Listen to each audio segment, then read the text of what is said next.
We were just hearing from Rachel, there's no question that the tax affairs of the government Minister Nadhim Zadawi are a headache for the government. But yesterday, after lots of queries over a long period of time about his taxes, he released a statement. Now, the implication was he had indeed paid a penalty to settle with the taxman after making arrangements about his tax involving his old firm, YouGov, and shares that he gave to his father. The implication was also that he sorted it out while he was Chancellor. We will try and find out exactly what's been going on in a second. But let's first ask the Foreign Secretary, James Cleverly, about a different story this morning. Great to have you with us. We've been hearing today about some of your old friend and boss, Boris Johnson's dealings with the man his government appointed to be chair of the BBC, Richard Sharp. Now, the Sunday Times has reported that Mr. Sharp fixed a meeting between a wealthy businessman who ended up providing essentially an overdraft of hundreds of thousands of pounds to the Prime Minister and a senior civil servant while he was applying for his job. And that wasn't declared. Foreign Secretary, should that have been declared? Well, I've only seen the details that you've seen in the papers overnight. I've not had the chance to discuss this with any of the people that have been involved. I have met Richard and I spoke with him with relation to the BBC World Service, which is of course an incredibly important voice internationally, and one of course where the Foreign, Commonwealth and Development Office has a direct interest. But I know that he is an incredibly accomplished, incredibly successful individual who brings a wealth of experience with him. That is why he was appointed to chairmanship of the BBC. But I've not had the chance to discuss any of the issues that were brought up today, but I have absolutely no doubt he was appointed on merit. And the point that I would just remind people of is it is not unusual, and indeed there is nothing wrong, for someone to be politically active prior to their appointment to senior BBC positions. That's something that's happened pretty regularly in the past. But on principle, Foreign Secretary, should he have declared that connection in full? And what do you say to viewers hearing about this morning who just think, again, this looks like Boris Johnson doing favours for his friends? Are you worried it gives that impression? Well, look, I know there may be the perception of that going on, but Richard is an incredibly accomplished individual. Had he not had a very, very successful career, with, giving him a wealth of experience before putting himself forward for BBC chairman, he wouldn't have even been in the looking. So this is someone who I know has brought a lot of experience to the role. The conversation I had with him about the BBC World Service made it very, very clear that he's been very, very thoughtful. The question here is about political links and whether or not, on principle, you as the Foreign Secretary, a very senior member of the government, think that it would always be better to make these things completely clean, completely out in the open. You said there that perception matters. Would it therefore have been better for this all to be out and completely transparent? Well, look, of course, perception matters. Of course it does. And it is not, I'm sure, anything that Richard would want, having this conversation this morning being about what did or didn't happen at some point in the past with regard to the former Prime Minister. But the simple fact of the matter is I judge him on the facts that I know for certain. What I know is he's had an incredibly successful career. He's got huge experience delivering at the top of large organisations, and in the conversations that I've had with him about the BBC World Service, he's been clearly very, very thoughtful, listened to the points that I made his points about the BBC very firmly and you've made that point, and we should tell our viewers this morning. Yeah, and it really showed that he was the... Sorry? And we should tell our viewers this morning, we asked Mr. Sharp if he wanted to come and speak to us, and he declined that opportunity, but he has said that the claim that there was anything financial involved in this is not true. But we just heard there Foreign Secretary Ian Duncan-Smith say it would be better if your colleague Nadhim Zadawi just got everything out in the open. So in the spirit of getting everything out in the open, can you confirm to our viewers this morning that he has paid a penalty to the taxman? Well, I don't know any more detail than the detail that he's put out in his statement. In the UK system, people's tax affairs are personal and private. I recognise, as politicians, there is quite rightly an enhanced duty for openness. I think Ian makes a very, very firm point that actually sometimes it is, or typically it is best to say everything that you are going to say up front. But I do think the point we should remember is that the tax requirement that fell on Nadhim was as a direct result of him being a very successful entrepreneur who built a business from nothing that went on to employ hundreds, I think possibly even thousands of people. He paid tax, the business paid tax, the individuals he employed paid tax. So he has been a real contributor, direct contributor to the British economy. But of course, he will realise that having conversations like this are far from what he would. But Foreign Secretary, people don't But as pay. I say, in Our terms of viewers detail, I don't know any more than in the statement. Foreign Secretary, our viewers don't pay their tax depending on whether or not they're successful. It's dependent on how much they've earned. But you've said you don't know if he paid a penalty. I'll ask you another question. Did he sort out this dispute while he was the Chancellor and therefore the boss of the taxman? Laura, as I said, I don't know any more detail about this than what was in Nadhim's statement.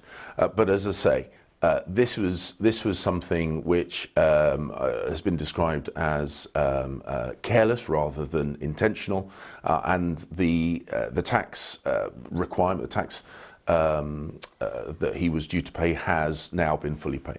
As we should again point out to our viewers, the word careless in this context doesn't mean, oh, whoops, I lost my tax return down the back of the sofa. That is a technical term used by the taxman to say that something went wrong. I've got another question for you.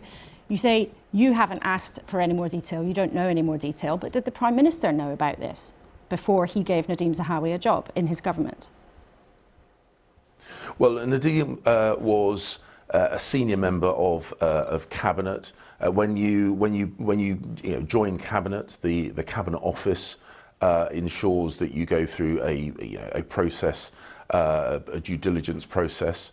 That is the right and proper role of the Cabinet Office. Nadhim said that he had conversations with the Cabinet Office about his tax affairs, and of course that is their job, that is their function on behalf of the Prime Minister. Know? I don't know.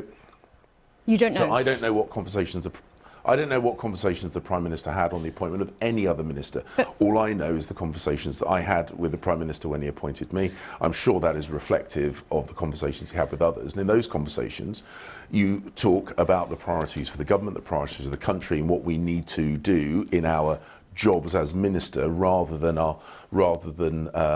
any external affairs. Those are the conversations when I've been appointed a minister that I have had, and I suspect that is the same for other ministers in government. But Foreign Secretary, this story, this issue has been going on for a long time. It's been a huge matter of political discussion in the last few days.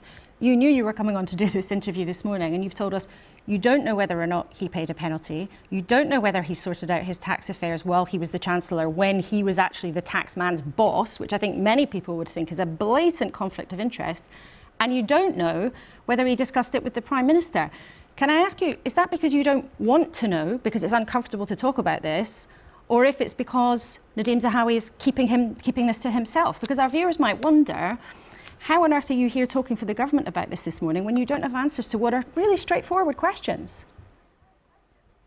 Well, because Laura, I spent the whole of last week in the United States of America and in Canada, having on Monday just made a statement about the execution of a British dual national by the brutal Iranian regime. I arrived back in the UK early on Friday morning on an overnight flight, before then going on to engage with my constituents through Friday, and having a bit of a rest and doing some shopping on Saturday. So my week has been focused on the UK support for the people of Ukraine, the UK support for British nationals overseas, and trying to ensure that I deliver on my function, which is to be the face and voice of the UK that being overseas. Foreign Secretary is a very busy job, and those are all important issues that you've raised there, apart from maybe doing your shopping. But I'm sure your family was glad that you managed to squeeze that in. But this has been a serious matter of political conversation and debate in the last few days. Don't you think the public has a right actually to these answers? It's about a senior minister in the government getting in a mess over millions of pounds to the taxman. It's not some random obscure issue. No, no, no. And as I said, I recognise that we have an enhanced duty of transparency when we are in elected office, and that is right, and that is proper. And so why doesn't he publish his tax Nadhim return has and why made, doesn't he get it all out there? Wouldn't that just be better? Then people can see, as Ian Duncan-Smith has suggested, then everyone can look. Sunlight is the best disinfectant, they say, because this at the moment doesn't stack up with Rishi Sunak's promise, does it? He said he would run a government with the highest levels of integrity, professionalism and accountability. And he said that transparency is vital to a healthy democracy. And here we have only part of the story. Why not get it all out there? Well, the decision as to how much detail to put in the public domain is rightly one for Nadhim himself. And the point he has made is that he is up to date with his tax affairs upon appointment to positions in government. He had, as we all do, conversations with the Cabinet Office to make sure that we give that due diligence, or we give that reassurance to the government as a whole, that our personal affairs are right and proper, and if there was something outstanding at any point, that those things are in the process of being resolved. The choice as to how much detail to put in the public domain, as I say, is ultimately one for Nadhim Zadawi. But personally, in terms of what I know about this, I don't know any more than the statement that he has made. OK, well, our viewers will make their own conclusions about how much of this story is really, really out there. But thank you for answering questions on that. I want to ask you about a really important issue that you're grappling with as Foreign Secretary. Lots of viewers will know that this week there was a lot of discussion among allies, Western allies, about sending more tanks to Ukraine. Now, Germany did not agree either to send their own tanks or to allow German tanks to be sent to Ukraine by other allies. Are you disappointed by that? Because surely it drags out the length of this terrible conflict. Well, over Christmas and the New Year, I had conversations with the Defence Secretary, with the Prime Minister, other senior members of government about our posture with regard to Ukraine. The Prime Minister decided, quite rightly, that the most humane thing to do is to bring this war to a swift conclusion, and for the Ukrainians to be successful in the defence of their homeland. That is why we made the commitment to significantly increase our our military support to Ukraine to help them defend themselves, including with Challenger 2 tanks. I would like nothing more than to see the Ukrainians equipped with those most up-to-date armoured vehicles, both tanks and artillery and others. The Leopard 2 is an incredibly effective piece of military equipment. I would like nothing more to see the Ukrainians armed with Leopard 2s. And are you frustrated that Germany has not done that? I mean, you said there the humane thing was to help as much as possible to bring this to a close. Now, the suggestion from that is that it's inhumane, actually, to hold back that military support. Are you frustrated, disappointed that Germany still has the brakes on sending those tanks? Well, Germany has been a huge contributor, and I don't think we should ignore that, both in terms of its hosting of refugees, in terms of its provision of military equipment, economic aid, and also in terms of its application of sanctions. Ultimately, it's for every sovereign government to decide how they are best able to support the Ukrainians as a member of NATO. The Ramstein process is about coordinating our respective support. The Ukrainians said that they need and want tanks, and they need Western caliber NATO standard tanks. We provided some Challenger 2s, but countries across NATO have provided a range of armoured vehicles, and some of that includes light tanks, and some of that includes significant artillery. We will continue working with our friends and allies across NATO to make sure that the support we give to the Ukrainian armed forces and the Ukrainian people are the most effective at helping them defend themselves against this brutal invasion. Foreign Secretary, reading between the lines, it sounds like you are rather frustrated with your Germans, but you are too polite perhaps to say so. Can we close just with a yes or no question, if I may? Would it be easier in this country if all ministers published their tax returns, so there was never any of these kinds of arguments? Yes or no? Well, I think it's right and proper that people's tax affairs are personal and private. As I said, I think as politicians, quite rightly, we have an enhanced duty.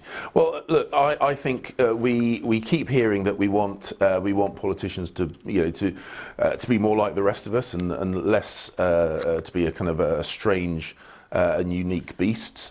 So I think that the rules that we apply to others, I think it's legitimate to also apply to politicians, and that is why, as I say, we don't demand it of others, and if politicians choose to do so, that's great. But I think having a unique requirement that is different to the rest of society, I don't think that would necessarily be the best way forward. Foreign Secretary, thank you so much for joining us this morning and giving us your time. Thanks very much indeed.